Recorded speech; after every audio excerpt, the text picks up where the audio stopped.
Study in Switzerland vs Study in UK ဘယ်မှာကျောင်းတက်ရင်ကောင်းမလဲဟာနာက Switzerland မှာ Bachelor ပြီးခဲ့ပြီးတော့ UK မှာဆက်ပြီးတော့ Master တက်နေတဲ့သူတယောက်မလို့နှစ်နိုင်ငံလုံးရဲ့ experience လေးတွေကို sharing လုပ်ပေးသွားမှာဖြစ်ပါတယ်ဒီဗီဒီယိုလေးကိုကြည့်ပြီးသွားလို့ရှိရင်ကိုနဲ့ဘယ်နိုင်ငံကအဆင်ပြေလဲဆိုတာကိုသိနိုင်မယ်ထင်ပါတယ်Switzerland ရဲ့ campus life ကနေစပြီးပြပြပေးပါမယ် Switzerland ရဲ့ campus life ကတော့လေတကယ် hotel life ပဲ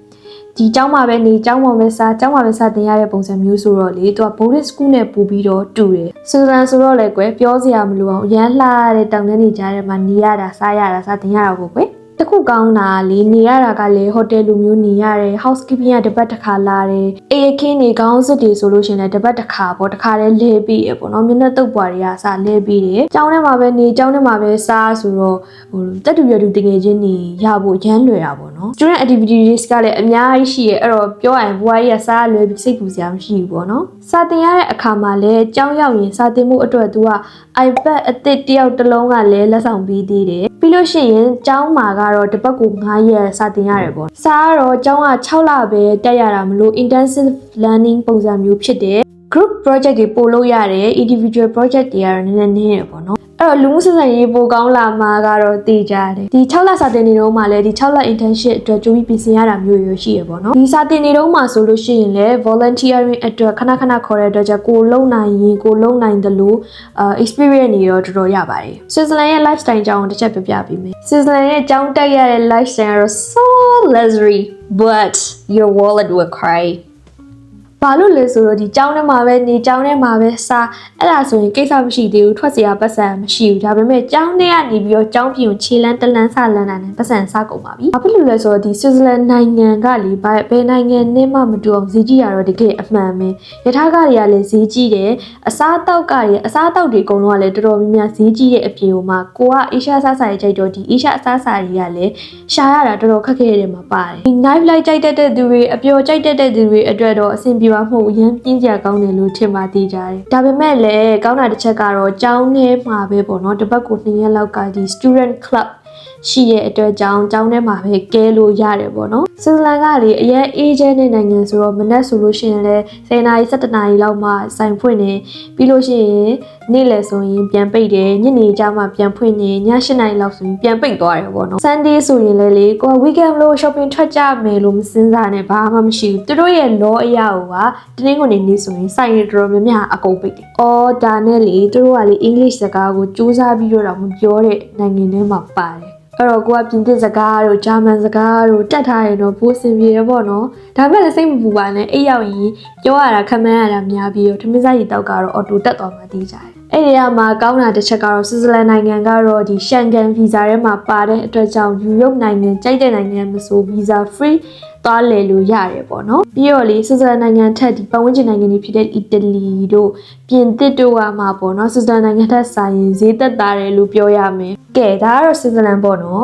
UK အကြောင်းကိုလေ့ကြပါ UK life ကတော့ no housekeeping no free lunchသူကတော့ကိုယ့်ဘောက်ကိုအင်္ဂါနေရမယ်စားရမယ်ကျောင်းသွားတက်ရမယ်ပေါ့နော် UK ကကြတော့ဘယ်လိုမျိုးလဲဆိုတော့တကယ်လူကြီးဖြစ်သွားတယ် independent ဖြစ်သွားတယ်ဆိုရယ်ခံစားချက်ကိုရတယ်ဘာလို့လဲဆိုတော့ကိုယ့်ဘောက်ကိုနေရတာစားရတာဖြစ်တဲ့အတွက်ကြောင့် budgeting တွေလုပ်ရတယ် time management တွေအကုန်လုပ်ရတယ်စားတောက်ဖို့အတွက်ဆိုလဲဈေးဝယ်ထွက်ရတယ်ချက်ပြုတ်ရတယ်တန်ရှင်းတွေလုပ်ရတယ်အဲ့ဒီတွေကြားထဲမှာ study နဲ့ life နဲ့ balance ဖြစ်အောင်လို့နေရတာပေါ့နော်အဲ့တော့ကိုယ့်ရဲ့ဒီ internet skill အရန်တိုးတက်လာမှာတော့တကယ်သိကြတယ်ကျောင်းကတော့တစ်ပတ်ကို3ရက်လောက်တက်ရတယ်တချို့တွေဆို2ရက်လောက်ပဲတက်ရတယ်လို့ပြောတယ်ပြီးတော့ UK မှာကလေ attendance ကအရေးကြီးရယ်ဘာဖြစ်လို့လဲဆိုတော့ကျောင်းကနေပြီးတော့ဒီ attendance တွေကို home office ကိုပြီးပြရတယ်လို့ပြောရပေါ့နော်အကယ်၍ကိုက attendance မပြည့်ထားလို့ရှင်သူတို့ခေါ်စစ်တယ်လို့ဆရာမကြီးကတော့ပြောတယ်ကျောင်းက2ရက်3ရက်ပဲတက်ရတဲ့အတွက်ကြောင့်ကျန်တဲ့အားလက်တဲ့အချိန်ဒီမှာပေါ့နော်တချို့ကျောင်းသားတွေကတော့ပတ်တိုင်းလောက်ကြပြီးတော့ကိုယ့်ရဲ့နေစည်းစားစည်းလေးအပူစည်းလေးထွက်အောင်လို့ပတ်တိုင်းပြန်လောက်ကြတယ်ပေါ့နော်ပတ်တိုင်းရဖို့ကလည်းကိုယ့်ရဲ့မြို့ပေါ်မူတည်ပြီးတော့ခက်ခဲရမျိုးတွေလည်းရှိတယ်တချို့ကျတော့ networking အရန်ကောင်းနေတကယ်ချင်းတွေအရန်ကောင်းတဲ့အခါကျတော့ refer ရပြီးတော့အလုပ်ရပြီးလို့လည်းကူပြီးတော့မျိုးတွေလည်းရှိတယ်ပေါ့နော်ပြီးတော့ကိုယ့်ရဲ့စာတင်နှစ်တဝက်လောက်ကနေစပြီးတော့လေ full time အတွက်ကြိုတင်ပြင်ဆင်ရတာမျိုးတွေရှိတယ်အဲ့လိုမျိုးကြိုရှာတော့မှလည်းကိုကကြောင်းပြီးလို့ရှိရင် full time အလုပ်ကိုတန်းပြီးတော့ရမှာပေါ့နော် UK ရဲ့ lifestyle ကိုပြောပြမယ် UK ရဲ့ lifestyle ကကြတော့ independence ဖြစ်တာပါဘာဖြစ်လို့ဆိုတော့အကုန်လုံးနှိပါကကိုယ့်ဘာကိုဆုံးဖြတ်ရတယ်ကိုယ့်ဘာကိုလုပ်ရတယ်ကိုယ့်ဘာကိုထိန်းကျောင်းရတာဖြစ်ပါတယ်နေစိတ်စားစိတ်ကတော့လန်ဒန်မြို့မှာဆိုလို့ရှိရင်တော့ဈေးကြီးတယ်ဒါပေမဲ့ဒီတခြားမြို့နယ်မြို့သေးလေးတွေမှာဆိုရင်တော့အနည်းငယ်ဈေးသက်သာနိုင်တယ်ပေါ့နော်စားစိတ်ကတော့ပေါ့နော်ကိုချွေတာရင်ချွေတာတလို့ပေါင်200ကနေပေါင်400လောက်ထိတော့ကျနိုင်တယ်ကဲအဲ့တော့Hana opinion ကိုပြောရရင်တော့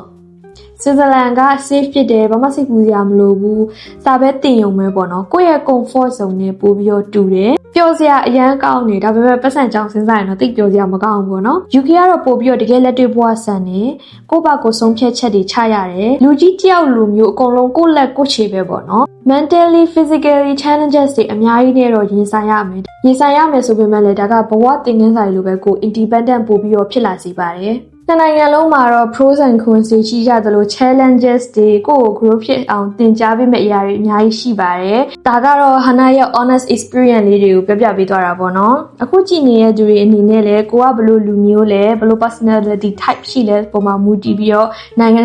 ကိုရွေးချယ်လို့ရမယ်ထင်ပါတယ်။အခုကြည့်နေတဲ့သူတွေရောဘယ်နိုင်ငံမှာကြောင်းတက်ချင်လဲဆိုတာကိုမှန်းခဲ့ကြအောင်နော်။ဒီဗီဒီယိုလေးကိုအဆုံးထိကြည့်ပေးလို့ကျေးဇူးအများကြီးတင်ပါတယ်။ဗီဒီယိုလေးကိုလည်း like comment share လေးလုပ်ပေးတော့ကြအောင်နော်တတား